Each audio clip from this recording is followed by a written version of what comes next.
مصطفیٰ صلی اللہ تعالیٰ علیہ وسلم کی بارگاہ میں ہدیہ درود و سلام پیش کر لیں اور پڑھیں بآواز بلند اللہم صلی علی سیدنا و شفیعنا حبیبنا و نبینا مولانا محمد بارک وسلم صلاۃ و سلام دائما علیک یا سیدی یا حبیبی یا رسول اللہ صلی اللہ تعالیٰ علیہ وسلم۔ مجھ سے پیشتر آپ نے بہت سارے مبلغین دعوت اسلامی سے اچھوتے انداز میں اچھا خطاب آپ نے سماعت کیا ہے۔ میں چند لمحے کے لیے حاضر آیا ہوں تاکہ ان کی دل شکنی نہ ہو، ورنہ میری بھی مصروفیت بہت زیادہ ہے، مشکل سے وقت نکال کر آیا ہوں صرف ان کی حوصلہ افزائی کے لیے، تقریر کے لیے نہیں، کیونکہ تقریر کے لیے وقت بھی نہیں ہے۔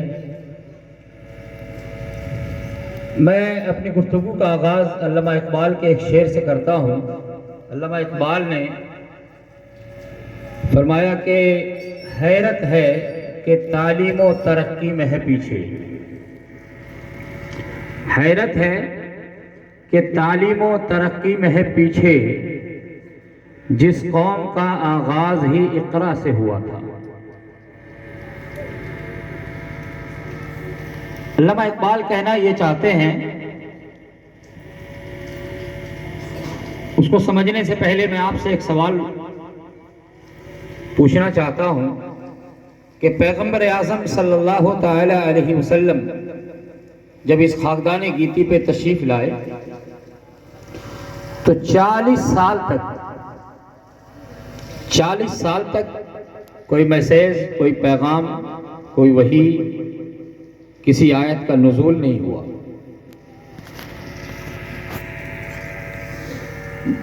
اسی 40 سالہ زندگی کے بارے میں کچھ بدعقیدے لوگ کہتے ہیں کہ نبی کو نبوت 40 سال کے بعد ملی۔ وہ یہی 40 سالہ زندگی جس میں کوئی میسیج، کوئی پیغام نہیں ہے، تو وہ یہ سمجھتے ہیں کہ نبی کو نبوت ہی نہیں تھی، جب سے پیغام شروع ہوا تب سے آپ اللہ کے نبی ہوئے۔ حالانکہ اللہ نے ہمارے اور آپ کے نبی کو تمام نبیوں سے پہلے نبی بنایا ہے، اور یہ بات میں اپنی زبانی نہیں، خود رسول اعظم صلی اللہ تعالیٰ علیہ وسلم ارشاد فرماتے ہیں، کنت نبیا وآدم بین الماء والطین، میں اس وقت بھی نبی تھا جب آدم آب و گل کی منزل طے کر رہے تھے، یعنی ابھی آدم کا وجود، آدم کا مجسمہ تیار نہیں ہوا تھا، پانی کو مٹی سے گوندھا جا رہا تھا۔ سرکار فرماتے ہیں آئی واز پروفیٹ کنت نبیا، میں نبی تھا۔ عرض کرنا یہ کہ یہ 40 سالہ زندگی، 40 سال کے بعد آقا دو جہاں صلی اللہ تعالیٰ علیہ وسلم کو جو سب سے پہلا میسیج ملا، سب سے پہلا پیغام ملا، سب سے پہلی وحی آئی، قرآن کی سب سے پہلی آیت نازل ہوئی، وہ کس تعلق سے تھی، کس حوالے سے تھی، کس کام کا حکم تھا؟ نماز کا۔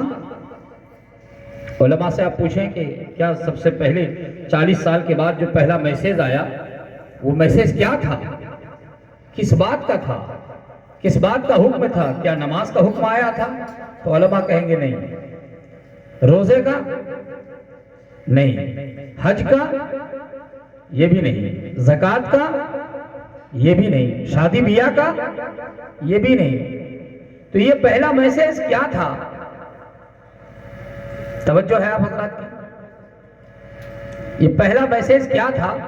تو سب سے پہلا میسیج، سب سے پہلی وحی اور سب سے پہلی آیت قرآن کریم کی جو نازل ہوئی، وہ نہ نماز پڑھنے کے تعلق سے تھی، نہ روزہ رکھنے کے تعلق سے تھی، نہ حج کے بارے میں تھی، نہ زکوٰۃ کی فرضیت تھی۔ پہلی آیت کریمہ، پہلا میسیج اور پہلی وحی تھی اقرا بسم ربک، اے محبوب آپ اپنے رب کے نام سے پڑھیے۔ پڑھنے کی آیت کریمہ پڑھنے کے لیے آئی، اقرا بسم، جو اور یہ آیت پڑھائی کسے جا رہی ہے؟ جو معلم کائنات بن کر تشریف لا رہے ہیں، جو دنیا کا سب سے بڑا ٹیچر بن کر آ رہا ہے، اللہ تعالیٰ اسے یہ حکم دے رہا ہے اقرا، اے محبوب آپ پڑھیے۔ کیوں؟ اس لیے کہ آپ کو تو معلم کائنات بنا کر میں بھیج رہا ہوں، لیکن جب آپ کو پہلے نماز سے پہلے، روزے سے پہلے، حج سے پہلے، زکوٰۃ سے پہلے پڑھنے کا حکم دوں گا تو قیامت تک آپ کی آنے والی امت سب سے پہلے پڑھے گی تب وہ نماز جانے گی، پڑھے گی تب وہ روزہ جانے گی، پڑھے گی تب وہ حج کرنا جانے گی، پڑھے گی تب زکوٰۃ کی فرضیت سمجھے گی۔ اسی کو علامہ اقبال کہتے ہیں کہ حیرت ہے کہ تعلیم و ترقی میں ہے پیچھے، حیرت ہے کہ تعلیم و ترقی میں ہے پیچھے، جس قوم کا آغاز ہی اقرا سے ہوا تھا، جس کے نبی کو سب سے پہلا میسج پڑھنے کا دیا گیا تھا، آج اسی نبی کی امت سب سے زیادہ جاہل ہے، اسی نبی کی امت سب سے زیادہ ان پڑھ ہے، اسی نبی کی امت سب سے زیادہ گنوار ہے۔ اور پھر نعرہ جو ہے ہمارا امتی ہونے کا، عاشق ہونے کا، دیوانہ ہونے کا، ہم سے زیادہ، ہم سنیوں سے زیادہ نعرہ کون لگا سکتا ہے؟ حضرات ضرورت ہے پڑھنے کی۔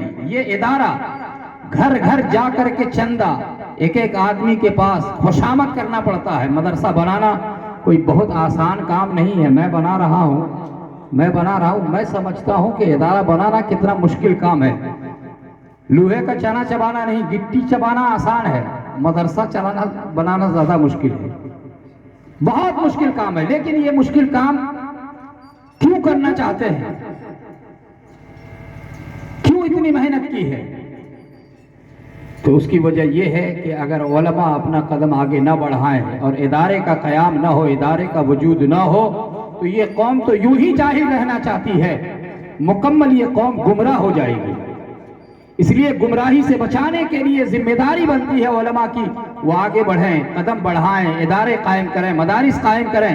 اور چونکہ جب تک مدارس نہیں ہوں گے تب تک آپ کا ایمان محفوظ نہیں ہو سکتا، مدارس نہیں ہوں گے اسلام محفوظ نہیں ہو سکتا، مدارس نہیں ہوں گے آپ کی شریعت محفوظ نہیں رہ سکتی ہے، اس مدارس نہیں ہوں گے ناموس رسالت پہ جو آپ آواز اٹھاتے ہیں یہ محفوظ نہیں رہے گا۔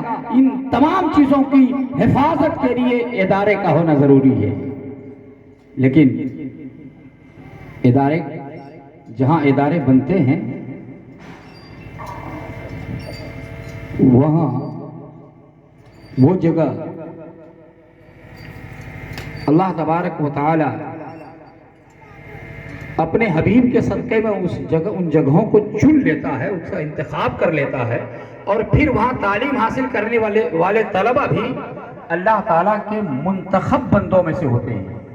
مدرسے میں بہت سارے بچے پڑھتے ہیں مگر سب حافظ نہیں بن جاتے ہیں، بہت سارے بچے پڑھتے ہیں مگر سب عالم نہیں بن جاتے ہیں، بہت سارے طلبہ پڑھتے ہیں۔ اور صرف یہ مدرسے کا معاملہ نہیں ہے، اسکول میں بھی ایسا نہیں ہے کہ سب پڑھنے والے انجینئر ہیں، ڈاکٹر ہیں، پروفیسر ہیں، لیکچرر ہیں، کلکٹر ہیں، ایسا نہیں ہے، ایسا ہی مدرسے کا ہے۔ تو مدرسے میں حافظ قرآن وہی بنتا ہے جو اللہ کا منتخب ہوتا ہے، جسے اللہ نے چن لیا ہے۔ عالم دین وہی بنتا ہے جسے اللہ نے چن لیا ہے۔ حافظ قرآن وہی بنتا ہے جسے اللہ نے چن لیا ہے۔ قاری قرآن وہی بنتا ہے جسے اللہ نے چن لیا۔ اور یہ اللہ کے چنے ہوئے بندے ہیں جو حافظ قرآن اور عالم دین اور قاری قرآن بنتے ہیں۔ قرآن کریم میں اللہ تبارک و تعالیٰ نے ارشاد فرمایا اِنَّا نَحْنُ نَزَّلْنَا الذِّكْرَ وَإِنَّا لَهُ لَحَافِظُونَ۔ ہم نے قرآن کو نازل کیا اور ہم ہی اس قرآن کی حفاظت کریں گے۔ یہ کون کہتا ہے؟ کون کہہ رہا؟